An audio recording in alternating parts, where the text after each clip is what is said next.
नमस्ते। आप सभी का एक बार पुनः है आपके अपने इस YouTube चैनल हिंदी वाले व्हाट्सएप पर हार्दिक स्वागत और अभिनंदन है। बच्चों और मेरे विद्वान साथियों, विदुषी बहनों, आज हम कक्षा 12 के विषय हिंदी साहित्य का जो बोर्ड का प्रश्न पत्र आएगा, उस प्रश्न पत्र का बोर्ड के द्वारा जारी किए गए ब्लूप्रिंट नील पत्र के आधार पर विश्लेषण करेंगे कि किस किस प्रकार से कौन सा प्रश्न कहां आने वाला है, ताकि कठिनाई स्तर से अवगत होने के कारण से पेपर को हल करने में हमें कुछ मदद मिल सके। और मैं यदि इसका जरिया बनता हूं तो खुशी की बात रहेगी। आप वीडियो पूरा देखेंगे, पूरी उम्मीद है, और साथ जरूर देंगे। सबसे पहले हम बात कर लेते हैं माध्यमिक शिक्षा बोर्ड के द्वारा जारी किए गए हमारे पाठ्यक्रम पर। हमारा जो सिलेबस है, जो पाठ्यक्रम है, वह किस प्रकार से है, कितना उसका विभाजन किया गया है। कुल मिलाकर इसके 4 पार्ट्स बनाए गए हैं। कितने पार्ट बनाए गए हैं? 4 पार्ट बनाए गए हैं। नंबर 1 पर बात करते हैं तो है अपठित बोध। नंबर 1 पर क्या है? अपठित बोध। इसमें इसके फिर 2 पार्ट हैं। एक तो है गद्यांश और एक है पद्यांश। ठीक है, एक गद्यांश होगा अपठित बोध में और एक पद्यांश होगा। दोनों का ही अंक भार 6 अंक रहने वाला है। कितना है? 6 अंक। नंबर दूसरे की यदि हम बात करें तो नंबर दूसरे पर रखा गया है रचनात्मक लेखन या रचना को। रचना में कुल मिलाकर 2 भागों में विभाजित किया गया है और दूसरे भाग को फिर अलग से 5 खंडों में विभाजित कर दिया गया है। यदि इसका पहला पार्ट देखेंगे आप तो यहां पर मिलता है हमें निबंध लेखन। क्या होगा? निबंध लेखन। और निबंध लेखन का जो हम कहें कि अंक भार है वह रहने वाला है 6 अंक। निबंध का कितना रहने वाला है? 6 अंक रहने वाला है। कुल मिलाकर अपठित बोध रचना में पहला पार्ट। दूसरा पार्ट इसका बनता है क्या? अभिव्यक्ति और माध्यम नामक पुस्तक। अभिव्यक्ति और माध्यम नाम की जो पुस्तक है वह उसका अंक भार कुल मिलाकर 10 रहेगा। 10 को फिर अलग अलग खंडों में विभाजित किया गया है, अर्थात हमारे कुल 5 पाठ शामिल किए गए हैं। पहला पाठ यदि आप बात करें तो पहले पाठ का नाम है कैसे बनती है कविता। पहला पाठ कौन सा है? कैसे बनती है कविता। इस पाठ में से कुल 1 अंक का प्रश्न होगा। दूसरा बात करें तो दूसरे नंबर का पाठ जो है वह है नाटक लिखने का व्याकरण। नाटक लिखने का व्याकरण। और इस नाटक के व्याकरण में से भी 1 अंक के प्रश्न किए जाएंगे। नंबर 3 पर यदि हम बात करें तो नंबर तीसरा है कैसे लिखें कहानी। नंबर तीसरे पर क्या है? कैसे लिखें कहानी। इस भाग से भी या इस पाठ से भी 1 अंक का प्रश्न किया जाएगा। नंबर 4 पर यदि आप बात करते हैं तो नंबर 4 पर एक चीज है पत्रकारीय लेखन। पत्रकारीय लेखन के विभिन्न रूप, पत्रकारीय लेखन के विभिन्न रूप व लेखन प्रक्रिया। लेखन प्रक्रिया। इस पाठ में से कुल 4 अंक के प्रश्न किए जाएंगे। कुल कितने प्रश्न होंगे इस पाठ में से? 4 अंक के। ये बड़ा महत्वपूर्ण पाठ रहने वाला है। उसके बाद में यदि एक और पाठ है 5वां, जिसका शीर्षक है विशेष लेखन। जिसका शीर्षक है विशेष लेखन स्वरूप और प्रकार। विशेष लेखन स्वरूप और प्रकार। इस पाठ में से 3 अंक के प्रश्न किए जाएंगे। कुल मिलाकर आप देख सकते हैं कि अभिव्यक्ति और माध्यम नाम की जो पाठ्य पुस्तक है उसमें से कितने नंबर के प्रश्न हैं? 3। इस पाठ में से 4। इन तीनों में से 1 1 1, मतलब 3 और 3 6 और 4 10। और 6 नंबर का आपका क्या हो गया? निबंध। हम कह सकते हैं कि अपठित बोध का अंक भार 12 है, रचनात्मक लेखन का 16 है। उसके बाद में बात करेंगे हमें अंतरा नामक पाठ्य पुस्तक की। ये तीसरा पार्ट है। तीसरा पार्ट है अंतरा भाग 2। इस पूरी किताब में से कुल मिलाकर 32 नंबर के प्रश्न किए जाएंगे। नंबर पहले पर यदि बात करें तो व्याख्या होगी। नंबर पहले पर क्या है, व्याख्या। एक तो पद्य से होगी 5 अंक की 5 नंबर की, और दूसरी गद्य से होगी वह भी 5 अंक की। उसके बाद में एक प्रश्न ऐसा होगा जिसमें साहित्यिक परिचय पूछा जाएगा, और वह 8वें नंबर का प्रश्न होगा, ये कवि का साहित्यिक परिचय पूछा जाएगा। कवियों में भी क्या होंगे, 2 नाम होंगे। कवियों में भी आपको यहां पर विकल्प मिलेंगे, 2 कवियों के नाम होंगे और उनका साहित्यिक परिचय देना है, वह 2 अंक का रहने वाला है। तीसरा पार्ट इसका बनता है साहित्यिक परिचय। तीसरा पार्ट भी इसका क्या बनता है, साहित्यिक परिचय। ये तो हो गया मान लो पद्य खंड से, और ये आ गया गद्य खंड से। इसमें लेखक 2 लेखकों के नाम होंगे और दोनों में से किसी एक लेखक का साहित्यिक परिचय हमें प्रस्तुत करना है, उसका अंक भार भी 2 रहने वाला है। उसके बाद में चौथे नंबर पर बात करेंगे तो प्रश्नोत्तर मिलेंगे आपको। और प्रश्नोत्तर यदि हम बात करें गद्य खंड की, तो गद्य खंड में से कुल मिलाकर 9 अंक के प्रश्न। 5वें पर बात करेंगे तो प्रश्नोत्तर ही हैं और वे पद्य खंड से होंगे, इसका अंक भार भी 9 रहने वाला है। आप देख सकते हैं यहाँ पर अंतरा नामक पाठ्य पुस्तक के 5 और 5 10 से 2 12, 12 और 2 14 है, 14 और 9 23, और 23 और 9 32। तो अंतरा से कितने अंक के प्रश्न हो गए, 32 अंक के। और चौथे भाग में यदि हम बात करें पाठ्यक्रम की, तो चौथा जो हमारा पाठ्यक्रम विभाजित किया गया है, उसके लिए एक पूरक पुस्तिका हमारे पाठ्यक्रम में रखी गई है, जिसका शीर्षक है अंतराल भाग 2। इसमें एक प्रश्न तो ऐसा होगा जो निबंधात्मक श्रेणी का होगा। बोर्ड का मानना है कि इसके लिए अधिकतम शब्द सीमा 80 अंक रखी गई है, और इसका जो अंक भार है वह 4 रहने वाला है। इसका अंक भार कितना रहेगा, 4। हालांकि इसमें आपको विकल्प भी मिलेगा, विकल्प भी उपलब्ध होगा, अर्थात इस प्रकार के 2 प्रश्न होंगे और दोनों में से कोई एक प्रश्न हमें करना है जिसका अंक भार क्या रहेगा, 4। और दूसरे पार्ट में क्या होता है, 4 लघुतरात्मक प्रश्न होंगे। 4 प्रश्न कैसे होंगे, लघुतरात्मक श्रेणी के। प्रत्येक प्रश्न का अंक भार 2 रहेगा, तो कुल मिलाकर अंक कितने हो गए, 4 दूनी 8।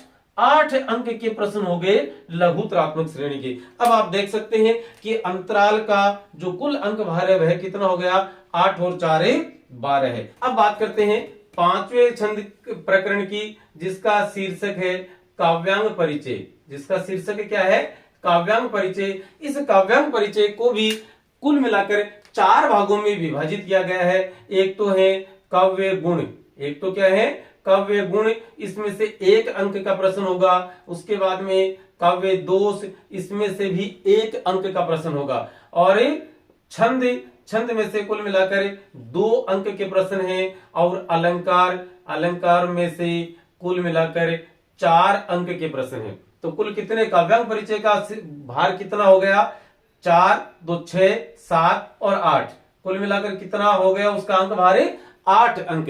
अब हम बात करें कि कुल पूरा प्रश्न पत्र कितने 80 अंक का बैठता है या नहीं, तो पहला जो अपठित बोध है उसका अंक भार यहां पर है 12 है, तो 12 है। दूसरा है रचनात्मक 16 है। तीसरा अंतरा 32, चौथा अंतराल यहां पर फिर 12 है, और उसके बाद में काव्यांग परिचय 8।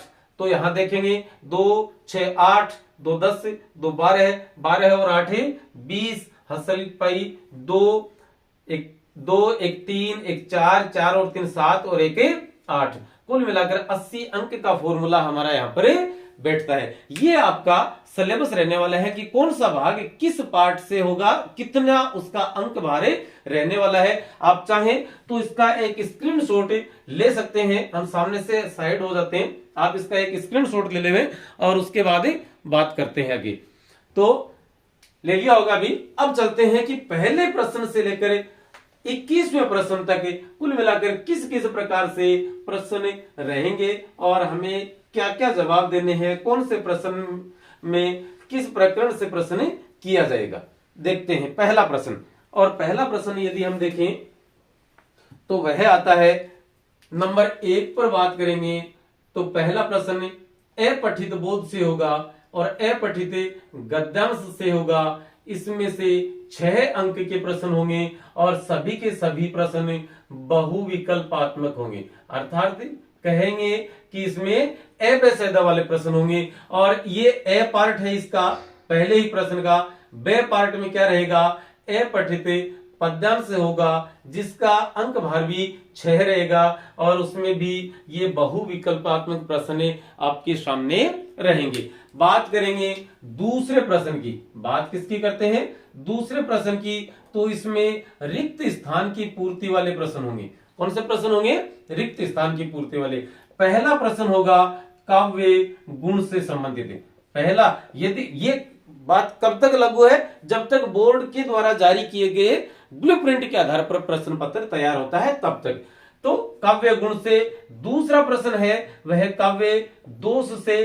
तीसरा और चौथा प्रश्न होगा छंद से संबंधित और पांचवा प्लस छठा प्रश्न होगा अलंकार से संबंधित। पांचवा और छठा प्रश्न किससे संबंधित होगा, अलंकार से संबंधित होगा। सभी प्रश्नों का अंक भार जो है वह 1-1 अंक रहने वाला है। कुल मिलाकर हम कह सकते हैं कि दूसरे प्रश्न में 6 प्रश्न होंगे, खाली स्थान वाले होंगे। और पहला काव्य गुण का, दूसरा काव्य दोष का, तीसरा चौथा छंद से संबंधित है और पांचवा छठा अलंकार से। आपने ध्यान भी दिया होगा कि छंद से 2 ही अंक के प्रश्न किए जाएंगे जो यहां गए। अलंकार से 4 अंक के प्रश्न किए जाएंगे जिनमें से 2 अंक के प्रश्न तो रिक्त स्थान वाले हैं और 2 अंक के प्रश्न होंगे अति लघुतरात्मक श्रेणी के। अति लघुतरात्मक श्रेणी वाले जो है वे अब देख लेते हैं कि तीसरे प्रश्न में अति लघुतरात्मक श्रेणी के प्रश्न होंगे। तीसरे प्रश्न में क्या होगा, अति लघुतरात्मक प्रश्न होंगे जिनकी शब्द सीमा क्या रखी गई है, 20 शब्द में रखी गई है। बोर्ड का मानना है कि 20 शब्द में ये सारे मामले निपट जाएंगे। पहला प्रश्न जो है पहला और दूसरा ये अलंकार से संबंधित होंगे। और इसमें क्या होगा, पहले में क्या होगा, एक पद दिया होगा और पद देकर पूछा जाएगा कि प्रस्तुत पद में आए हुए या प्रयुक्त होने वाले अलंकार की पहचान बताइए। अर्थात हमें उस अलंकार का नाम और उसकी परिभाषा लिखनी है। दूसरे में किसी भी एक अलंकार का नाम दे दिया, जैसे विभावना दे दिया, मानवीकरण दे दिया, और उस अलंकार की परिभाषा लिखनी है या उस अलंकार का वर्णन करना है बहुत थोड़े से शब्दों में। ठीक है, उसके बाद ये पहला दूसरा हो गया। अब बात कर लेते हैं तीसरे और चौथे की।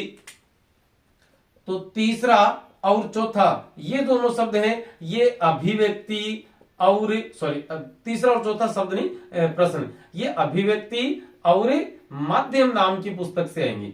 अभिव्यक्ति और माध्यम नाम की पुस्तक से होंगे और उसमें से भी कौन से पाठ से होंगे, तो ये पत्रकारीय लेखन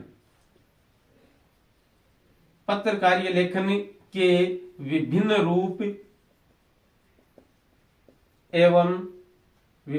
एवं प्रकार, ये पत्रकारीय लेखन में से वाले पाठ में से होंगे। और उसके बाद में 5वें नंबर का जो प्रश्न है वह भी अभिव्यक्ति एंड माध्यम या और माध्यम से होगा, जिसका जो कि कौन से पाठ से होंगे, ये होगा विशेष लेखन।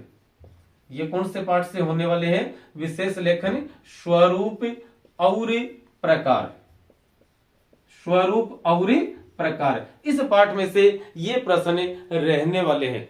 ठीक है, कुल मिलाकर कितने प्रश्न हो गए, तीसरे प्रश्न में कुल मिलाकर 12 प्रश्न होंगे और उन 12 में से 5 के विषय में हमने बात कर ली। पहले 2 अलंकार से संबंधित, 2 यहां रिक्त स्थान में आ गए थे। अलंकार का जो अंक भार था वह पूर्ण हो गया। अब अभिव्यक्ति और माध्यम के 2 प्रश्न होंगे। अति लघुतरात्मक जो पत्रकारीय लेखन, इस पूरे पाठ में से 4 अंक के प्रश्न पूछे जाएंगे, 2 अंक यहां आ गए। 5वां प्रश्न होगा अभिव्यक्ति और माध्यम का विशेष लेखन और स्वरूप और प्रकार से। इसमें से कुल मिलाकर 3 अंक के प्रश्न होंगे, जिनमें से 1 प्रश्न आपका यहां पर हो चुका है। अब बात करेंगे हम छठे और 7वें की। छठा और 7वां ये दोनों ही प्रश्न अंतरा भाग 2 के, जो हमारी मुख्य पाठ्य पुस्तक है, अंतरा भाग 2 के ये गद्य खंड से होंगे। और बात करेंगे हमें 8वें प्लस 9वें की, तो ये दोनों ही अंतरा के पद्य खंड से होंगे। ये अंतरा के पद्य खंड से होंगे। आपने ध्यान दिया होगा कि अंतरा के पद्य खंड से 9 अंक के प्रश्न है, अंतरा के गद्य खंड से 9 अंक के प्रश्न है। 2-2 अंक के प्रश्न यहां आ चुके हैं, 7-7 अंक के प्रश्न बच गए, जिनमें से 2 अंक के यहां साहित्यिक परिचय हो जाएगा लेखक का, यहां साहित्यिक परिचय हो जाएगा कवि का। तो 2 और 2 4, फिर 3-3 नंबर 5-5 नंबर के प्रश्न और बचेंगे जो अलग से होंगे। अब उन पर हम व्याख्या को छोड़कर उसकी बात है, तो उन पर फिर आगे बात करते हैं। चलिए पहले एक और लिख लेते हैं। 9 हो गए। अब आता है 10वां प्रश्न, फिर 11वां प्रश्न और उसके बाद में 12वां प्रश्न। यह है कैसे बनती है कविता, कैसे बनती है कविता, उसमें से होगा। दूसरा है नाटक लिखने का व्याकरण। जो 11वां प्रश्न है वह है नाटक लिखने का व्याकरण। अति लघुतरात्मक श्रेणी के प्रश्नों में यहां होगा। और अंतिम होगा कैसे लिखें कहानी, कैसे लिखें कहानी। इस पाठ से प्रश्न होगा। आपने बात की थी, हमने बात की थी कि अभिव्यक्ति और माध्यम के 5 पाठ हमारे कोर्स में रखे गए हैं। कविता में से 1, नाटक में से 1, कहानी में से 1, पत्रकारीय लेखन के विभिन्न रूप और प्रकार में से 4 का, और विशेष लेखन स्वरूप और प्रकार में से विभिन्न पत्रकारीय लेखन के विभिन्न रूप एवं लेखन प्रक्रिया। इसका शीर्षक है लेखन प्रक्रिया। इसमें से 4 अंक के हैं, 2 अंक के यहां आ गए हैं, 2 के आगे आएंगे। तो यहां देखिएगा अभिव्यक्ति और माध्यम से कुल मिलाकर कितने अंक के प्रश्न है? 4, 3 7 और 3 10। तो यहां 3 प्रश्न तो ये हो गई, 10 में से बच गए कितने? 7। 7 में से 2 ये हो गए, बच गए कितने? 5। 5 में से 1 ये हो गया, बच गए कितने? 4। 4 अंक के प्रश्न अभी अभिव्यक्ति और माध्यम में से और होने हैं। वो नेक्स्ट क्वेश्चन लघुतरात्मक श्रेणी के जो प्रश्न आने वाले हैं उनमें से होंगे। तो यहां तक आप बेहतर तरीके से समझ गए होंगे। चलते हैं आगे। यदि आपने सब्सक्राइब वाला बटन अभी तक नहीं दबाया है तो उसे जरूर दबा दें, ताकि हमें थोड़ा सा आनंद आता रहे कि हाँ हमारा काम ठीक ठाक जा रहा है। चलिए बात कर देते हैं आगे। ये आपका खंड ए पूरा हो गया है, और खंड ए की यदि हम बात करेंगे तो खंड ए में 30 अंक के प्रश्न पूछे जाएंगे। ये सबसे बेहतर मौका है, अपॉर्चुनिटी है हमारे पास एक बढ़िया स्कोर करने का। अब बात करते हैं हमें खंड बे की। खंड बे की यदि हम बात करेंगे तो यहां पर लघुतरात्मक श्रेणी के प्रश्न होंगे। कौन सी श्रेणी के प्रश्न है? लघुतरात्मक श्रेणी के प्रश्न है। और कुल प्रश्न कितने हैं? 12 प्रश्न है। कितने प्रश्न होंगे? 12 प्रश्न। ये प्रश्न है, ये भी स्कोरिंग क्वेश्चन माने जाएंगे। इनसे भी बहुत अच्छा स्कोर हमें बना सकते हैं। यहां देखेंगे 1 2 3 प्रश्न की बात होगी। पहले प्रश्न का अंक भार था 12 है, दूसरे प्रश्न का अंक भार था 6 है, तीसरे प्रश्न का अंक भार था 12 है। 12 12 24 और 6 30। खंड ए का स्कोर कितना हो गया? यहां लिख देते हैं, खंड ए बराबर 30 अंक। चलिए आगे चलते हैं। अब 3 क्वेश्चन हो गए हमारे। चौथे नंबर के प्रश्न की बात करते हैं। चौथे नंबर का जो प्रश्न है वह अभिव्यक्ति और माध्यम से होगा। अभिव्यक्ति और माध्यम नाम की पुस्तक से होगा, और ये पत्रकारीय लेखन वाले पाठ से किया जाएगा। पत्रकारीय लेखन वाले पाठ से किया जाएगा। अब हम 6 नंबर के जोड़ चुके थे, 2 नंबर का ये प्रश्न हो गया, तो कुल मिलाकर 2 नंबर के प्रश्न और बच गए। अब 5वें नंबर का प्रश्न है, वह भी अभिव्यक्ति और माध्यम से ही होगा, और वह विशेष लेखन स्वरूप और प्रकार वाले पाठ से होगा। ठीक है, यहां डॉट डॉट डॉट कर देते हैं ताकि पाठ का पूरा नाम लिखने की यहां आवश्यकता शेष रही नहीं। 6वां और 7वां ये दोनों ही अंतरा नाम की पाठ्य पुस्तक से होगा। यह तो गद्य खंड से होगा और यह पद्य खंड से होगा। इनका अंक भार भी 2-2 रहने वाला है। मतलब बात करें कि खंड ब के सभी प्रश्न कितने अंक के हैं? 2-2 अंक के हैं। 12 प्रश्न होंगे और कुल मिलाकर इसका अंक भार कितना हो जाएगा? 24 हो जाएगा। 8वां जो प्रश्न है वह किसी कवि का साहित्यिक परिचय। 8वें प्रश्न में क्या होगा? किसी कवि का साहित्यिक परिचय अंक भार इनका भी 2 रहेगा। 90वें नंबर पर बात करेंगे, 10वें नंबर पर बात करेंगे। 90वें नंबर में गद्य खंड से एक प्रश्न पूछा जाएगा 2 अंक का। 10वें में होगा पद्य खंड से एक प्रश्न 2 अंक का। 11वें में फिर क्या होगा, 11वें में किसी लेखक का साहित्यिक परिचय, लेखक का साहित्यिक परिचय, यहां क्या रहने वाला है, इसका अंक भार भी 2 ही रहने वाला है। और उसके बाद में हम बात करेंगे 12 है, 13 है, 14 है और 15 है। ये जो 4 प्रश्न है ये हमारी पूरक पुस्तक, पूरक पुस्तिका, जिसका नाम आप जानते ही है, इसका नाम है अंतराल भाग 2। ये चारों प्रश्न उसमें से होंगे। तो इनका अंक भार कितना हो गया, 4 × 2 बराबर 8। हमने बात भी की थी कि अंतराल के में से कुल 12 अंक के, अंतराल में से कुल कितने अंक के प्रश्न है, 12 अंक के। 4 प्रश्न तो होंगे 2-2 अंक के, मतलब 8 अंक के।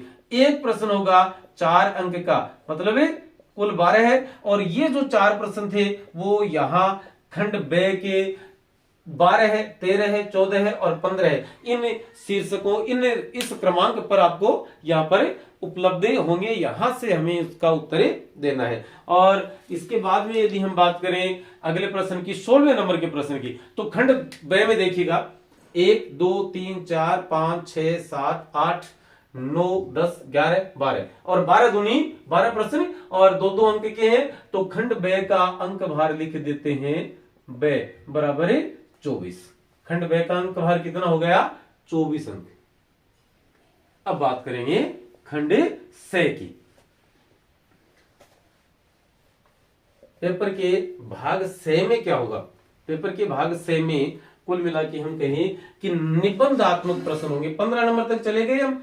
ये आ गया खंड स। और खंड स में क्या होगा, 16 है, 17 और 18 है। 3 प्रश्न इसमें शामिल किए गए हैं। 16 है, 17 है और 18 है। 16वें नंबर का जो प्रश्न है वह है मैं कहूं कि एक बड़ा प्रश्न होगा जो कि अंतरा के गद्य खंड से होगा, अंतरा के गद्य खंड से होगा। और इसमें भी आपको एक विकल्प मिलेगा, अर्थात अथवा वाला प्रश्न होगा। और इस प्रश्न का जो अंक भार है वह 3 रहने वाला है। कितना रहेगा, अंक भार इसका 3 रहेगा। दूसरा जो प्रश्न है वह अंतरा के पद्य खंड से होगा। इसमें भी आपको विकल्प या अथवा का ऑप्शन मिलेगा। इसका अंक भार भी 3 रहेगा। और 18वां जो प्रश्न है वह अंतराल भाग 2 से होगा, जिसमें भी आपको विकल्प मिलेगा, अर्थात अथवा वाला प्रश्न होगा। तो इसका अंक भार 4 रहने वाला है। तो कुल मिलाकर इनका टोटल कितना बैठता है, 10 से। हम कह सकते हैं कि खंड स का अंक भार हो गया 10 से। अब आगे चलते हैं और खंड द की बात कर लेते हैं। यहां क्या हो जाएगा, खंड द। खंड द में अब यहां पर आप टोटल भी देख सकते हैं, उसी हिसाब से प्रश्न पत्रों जो प्रश्न के पूर्णांक है उनका यहां पर लेखा जोखा किया जा सकता है। तो बच गए प्रश्न कितने, 19, 20 और 21। बताइए क्या क्या चीजें बच चुकी है हमारे अभी तक।